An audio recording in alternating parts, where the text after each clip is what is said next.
Dritan, prej të martës, ajo që ka menduar është si e lexon Dritan Goxhaj këtë armpushim që u mbërrit në një orë para ultimatumit, para se të përfundonte ultimatumi presidentit Trump. Unë mendoj që ky armpushimi, pra, pavarësisht se jemi në kurset, akoma nuk është përfunduar një armpushim, kemi një qartë, thjesht kemi një ndalim të aktiviteteve luftarake të pjesshme, por nuk do të thotë që kemi një armpushim. Armpushimi do të shohim nëse do të vendoset nesër në takimin që nëse se do të mbahet takimi nesër midis palëve. Pra vetëm aty do të shihet do të ketë armpushim apo nuk do të ketë armpushim. Unë e shoh si të dyja palët kanë pasur të nevojshme një lloj armpushimi të tillë, pra një lloj ndalimi të luftimeve, kryesisht amerikanët, por edhe iranianët. Nga ana ushtarake, ky armpushim i ka shërbyer më shumë te Izraelit, pasi kishte mbretur në një pikë ku Izraeli nuk po mund të përdorte, ishte në përfundim të raketave të tij kundërajrore, pasi dolën disa filmime të raketave interceptorëve që përdorte dhe ishin interceptorë të prodhuar në janar të vitit 2026. Pra kjo tregon që sasia e interceptorëve të cilat ata kishin në dispozicion ishte shumë e limituar dhe po shkonte drejt përfundimit. Dhe kjo lloj ndërprerje luftës është e njëjta gjë me luftën që u ndërprer në qershor të vitit që shkoi, në atë luftën 12 ditore, ku sërish Izraeli përfitoi nga ajo ndërprerje. Edhe Irani përfitoi, po edhe Izraeli përfitoi. Ndërsa në këtë rast kemi një përfitim të madh më shumë të Izraelit në kjo fitore, në aspektin ushtarak, sepse ishte në fund të fare dhe duke qenë se po sulmoi nga 3 drejtime njëkohësisht nuk mund t'i përballonte dhe atëherë ajo tashmë është duke luftuar vetëm një drejtim vetëm me Hezbollahun, pasi një drejtim mund ta përballojë, kurse 3 drejtime njëkohësisht ajo nuk mund t'i përballonte. Gjithashtu kemi edhe një fitore të Iranit në këtë aspekt. E para fitore është në aspektin politik, për arsye se është rënë dakord, pra parimisht deri tashti, pavarësisht se ka disa deklarata të ndryshme që të diskutohen pikët të ai plani i Iranit, pra baza kryesore e diskutimit do të jetë plani i Iranit, por edhe nga ana ushtarake Irani ka humbur në aspekt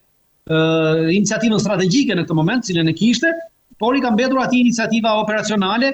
dhe e cila kjo armpushim do të ndihmojë Iranin që të arrijë të pastrojë ato vendstrehime në të cilat ndodheshin raketat, vendstrehime të cilat më përpara, pra këto bunkeret e mëdha, sitet nëntoksore, të cilat ishin bombarduar më përpara nga Izraeli dhe nga Shtetet Bashkuara të Amerikës dhe të cilat nuk po mund t'i përdorte dot dhe nga cilat hyrjet e cilave, pra sepse kur themi bombarduar, kjo nuk do thotë që ato ishin shkatëruar, por hyrjet në tokë ishin bombarduar dhe nuk mund të nxirrte më raketat e nevojshme që i duheshin. Kështu që tashmë do po shfrytëzon këtë kohë për të pastruar këto hyrje dhe për të nxjerrë armatimin e nevojshëm të raketor dhe atë të dronëve që do i duhet për vazhdimin e kësaj lufte më tutje. Ndërkohë, Dritan, po spekulohet shumë në lidhje me 10 pikat që ka prezantuar Iranit, sidomos Shtetet Bashkuara të Amerikës, regjia së fundmi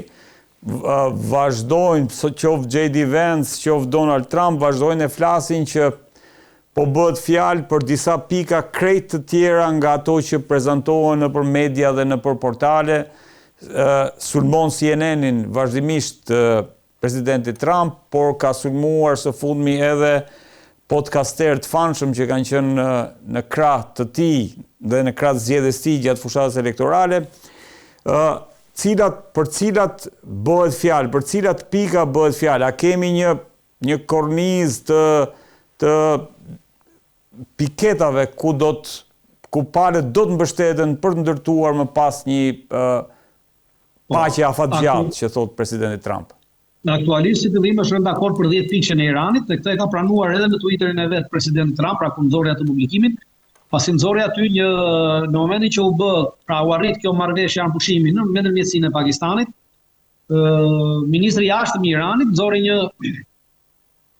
një njoftim në atë një rrjetin të cilin ai ka, ku thoshte që u ra dakord që të shkojmë në bisedime bazuar mbi 10 pikë e Iranit. Dhe këtë njoftim të ministrit të jashtëm të Iranit e nxorri edhe presidenti amerikan. Dhe më pas me ndërhyrjen e Izraelit, pastaj me ndërhyrjen e faktorëve të tjerë politik brenda Shtetit Bashkuar të Amerikës dhe jashtë Shtetit Bashkuar të Amerikës,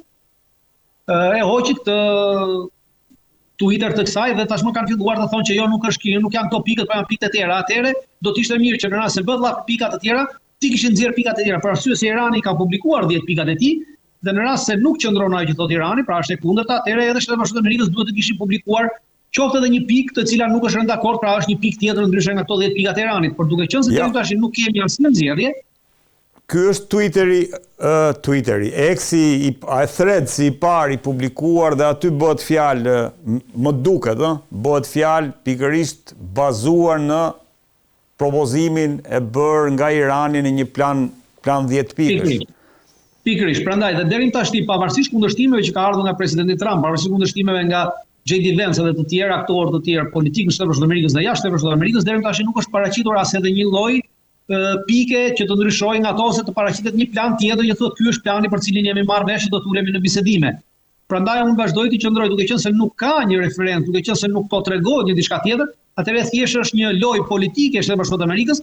pasi në rast se do të pranonin direkt, ashtu siç pranuan fillim që do bisedojnë pikat e Iranit, atëherë Irani del totalisht fitues edhe politik i kësaj lufte për arsye se e ka detyruar Shtetet Bashkuara të Amerikës dhe Izraeli të ulen në tavolinë sipas kushteve të Iranit. Pra për të biseduar kushtet e Iranit, në momentin që ti ulesh në tavolinë me kundërshtarin për të biseduar vetëm kushtet e kundërshtarit, atëherë këtu është humbja e parë politike, gjeopolitike dhe ushtarake që ti ke psuar. Caroline Levitt, që është edhe zëdhënësja e Shtëpisë Bardhë, ka deklaruar se atë planin me 10 pika Shtëpia e Bardhë ka hedhur në kosht plerave, të paktën kështu ka deklaruar. Kam dëgjuar këtë deklaratë, por unë mendoj që ajo nuk qëndron, është thjesht një lojë politike, që ata do bëjnë për shkak të problemeve politike që nëse do të qëndronin kësaj deklaratës të parë që do shkojmë të bisedojmë për pikat e Iranit, do kishte një problem të madh politik brenda Shtetit Bashkuar të Amerikës, pra do kishte një luftë politike shumë të fuqishme ndaj Trumpit dhe ndaj gjithë kësaj administratës amerikane. Një fakt tjetër është fakti që Irani ka dërguar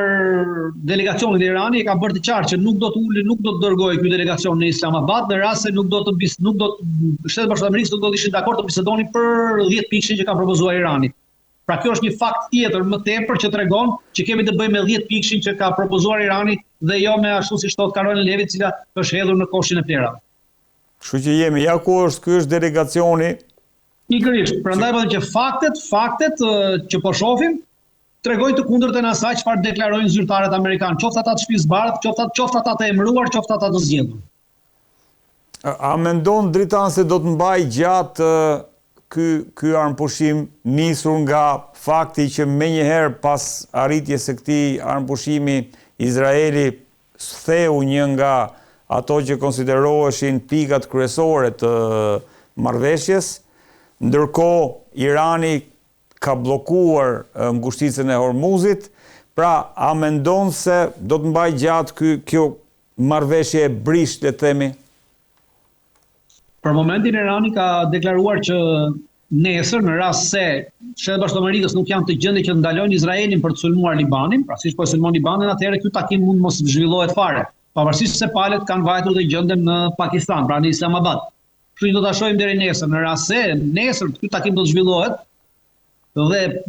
kjo do thotë që ose Shtetet Bashkuara të Amerikës kanë arritur ta ndalojnë Izraelin në sulmet e tij, ose Shtetet Bashkuara të Amerikës atëherë nuk e kanë ndaluar Izraelin dhe po duan të përfitojnë duke hyrë që lufta le të vazhdojë. Në rast se të tillë atëherë do të varet nga Irani, i cili do të jetë i gatshëm të vazhdojë luftimet, të vazhdojë bisedimet dhe njëkohësisht të hapi edhe luftimet, pra të vazhdojë të godasi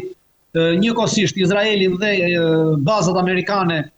dhe interesat amerikane në rajonin e Gjirit Persik dhe njëkohësisht të vazhdojë edhe tavolinën e bisedimeve. Nuk është hera e parë që ka ndodhur një gjë e tillë, edhe në kohën e luftës së Vietnamit, palët ulën dhe biseduan për 3 vjet rresht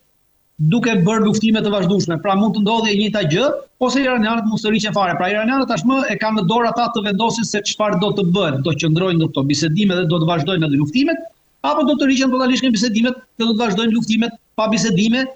derisa Shtetet Bashkuara të Amerikës të arrijnë të kontrollojnë Izraelin, që ne themi të kontrollojnë, por realiteti është që ajo çfarë po ndodh në Liban është me miratimin e plotë të Shtetet Bashkuara të Amerikës. J.D. Vance tha që Hezbollahu dhe Libani nuk është pjesë e marrëveshjes, nuk ka qenë dhe nuk është pjesë e marrëveshjes, kështu që Irani në rastin konkret është i lirë të marrë vendimet që duhet marrë. Unë nuk i besoj, nuk ka një zyrtar amerikan i zgjedhur apo i emëruar i cili nuk ka gënjur deri më sot dhe i cili nuk gënjen. Të gjithë zyrtarët amerikanë të zgjedhur ose të emëruar përpara se të marrin detyrat, sidomos në këtë administratën Trump, kanë treguar që më para i kanë dhënë besnikëri Izraelit përpara se të marrin këtë detyrë. Kështu që për çdo gjë që lidhet me vazhdimsinë e Izraelit, për çdo gjë që lidhet me vazhdimsinë e kësaj ides mesianike të kultit zionisto-fashist të kamufluar si shteti i Izraelit, ata janë të gatshëm të gënjejnë dhe kanë gënjur gjatë gjithë kohës. Prandaj nuk është për të besuar as pak kjo deklaratë e J.D. Vance-it, për arsye se këtë deklaratë e J.D. Vance-it e hedh poshtë edhe ministri i jashtëm i Pakistanit, por njëkohësisht edhe ambasadori i Pakistanit në Shtetet Bashkuara të Amerikës, të cilët kanë deklaruar disa herë pas këtyre deklaratave që prej fillimit me marrëveshje edhe Libani do ishte pjesë e kësaj marrëveshje. Pra, pjesë e kësaj marrëveshje do të thënë që do të uleshim në bisedime në rast se lufta do ndalojë në të gjitha frontet, ku përfshihet edhe fronti i Libanit. Nga pikpamja e përfaqësimit dritan të palëve që janë sot në Islamabad, si e lexon fakti që Shtetet Bashkuara të Amerikës përfaqësohen në nivelin më të lartë të mundshëm që kemi parë deri tani, J.D. Vance, Kushner, Witkoff, ndërkohë Irani përfaqësohet nga ministri i jashtëm edhe ai kryetari i kuvendit, me sa më kujtohet. Në këtë aspekt kemi të bëjmë një fitore diplomatike dhe politike të Iranit, për arsye se mbani mend bisedimet e para edhe në ato të qershorit të vitit që shkoi, po edhe në ato të janarit të këtij viti, Shtetet Bashkuara të Amerikës përfaqësoheshin nga dy persona, nga dy individ, që ishte Kushneri dhe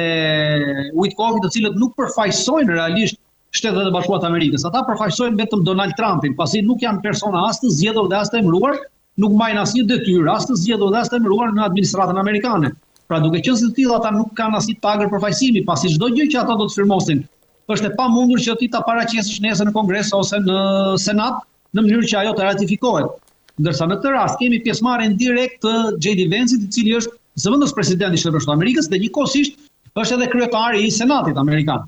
kryetari i Kongresit amerikan, sepse zëvendës presidenti është edhe kryetari i Kongresit. Dhe kjo do të thotë që çfarë do lloj marrëveshje që do të arrihet në Pakistan, atëherë këtu kemi të implikuar direkt Kongresin e Shtetit Bashkuar të Amerikës dhe kjo lloj marrëveshje mund të ratifikohet menjëherë nga Kongresi Amerikan. Dhe në rast se notifikohet nga Kongresi Amerikan, atëherë ajo merr formën e një ligji, formën e diçka e cila është totalisht e aplikueshme dhe e detyrueshme për çdo president të Amerikës që t'i qëndrojë kësaj marrëveshje. Deri më dje, presidenti i Amerikës nuk i ka qendruar asnjë marrëveshje, sepse çdo lloj firme që të hedhin ose çdo lloj marrëveshje që të bëjnë Witkoffi dhe Kushneri, siç thash, ata nuk kanë asnjë tagër që detyron presidentin ta respektojë atë marrëveshje. Ndërsa çfarë do lloj marrëveshje që firmoset dhe vuloset, miratohet nga Kongresi Amerikan, e detyron presidentin amerikan që ta zbatojë atë marrëveshje.